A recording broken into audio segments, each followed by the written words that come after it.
Ou seja, por quanto tempo eu, Alexandre, passei na minha vida achando, considerando que, por exemplo, comer determinado tipo de comida era pecado. Eu tive fases na minha vida em que eu me abstinha de alimentos, porque eu considerava que o comer aquele alimento era pecado. Com isso eu pensava que eu estava agradando a Deus. Bem, durante todo esse tempo, eu fiquei enganado, me enganando, achando que Deus estava feliz comigo, e não provei nenhuma mudança real em mim. Quanto tempo eu passei pensando que se eu me vestisse de um certo modo, eu estaria me livrando do pecado. E nunca me livrei por causa disso. Ou deixando de beber uma bebida, ou de ouvir um tipo de música, ou proceder de alguma maneira, eu achava que daquele jeito eu estava adequado. Até que depois de muitos anos eu descobri que não havia nenhuma mudança essencial dentro do meu coração.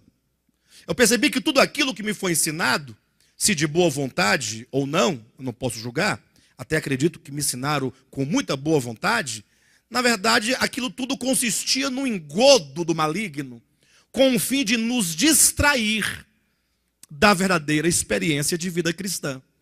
Quanto mais tempo você ficar envolvido com qualquer coisa que não é Cristo, o tempo está passando. E você está perdendo a chance, a oportunidade de desenvolver a salvação. Então é muito tempo perdido. Até que quando você descobre o caminho, aí você já viveu 40 anos para trás, e agora você fala assim, puxa, agora então eu vou começar a caminhar. Aí você começa uma caminhada de fato e de verdade. Né? O que levará mais quanto tempo para frente? Né? Quem sabe?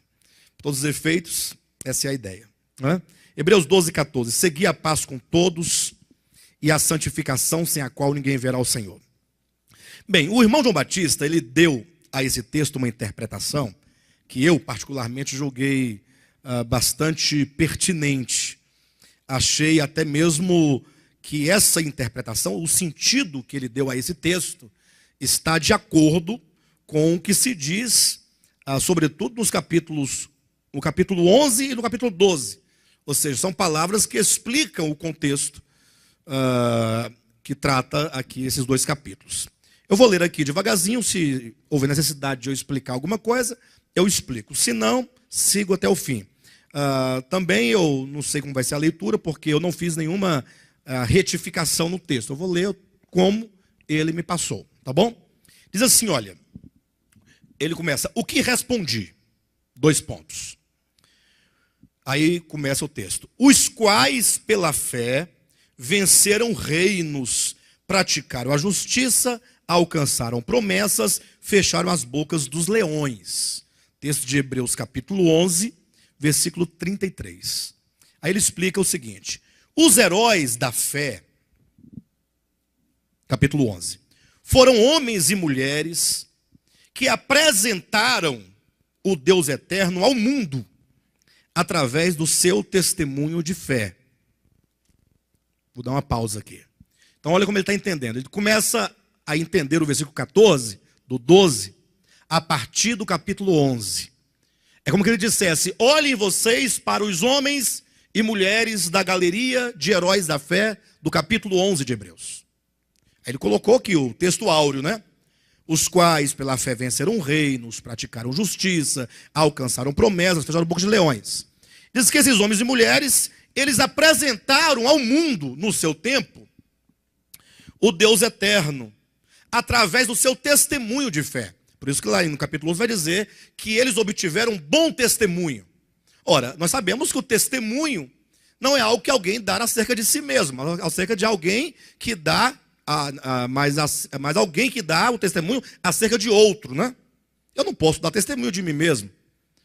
Alguém deve testemunhar a meu respeito, a meu favor. Eu posso dar testemunho do Josué, ou do Istvan, né, da Amanda, da Aline, ou de qualquer um de vocês. Então, olha como é que ele começa a construção do pensamento. Ele começa a dizer, olhem para os homens e mulheres do capítulo 11.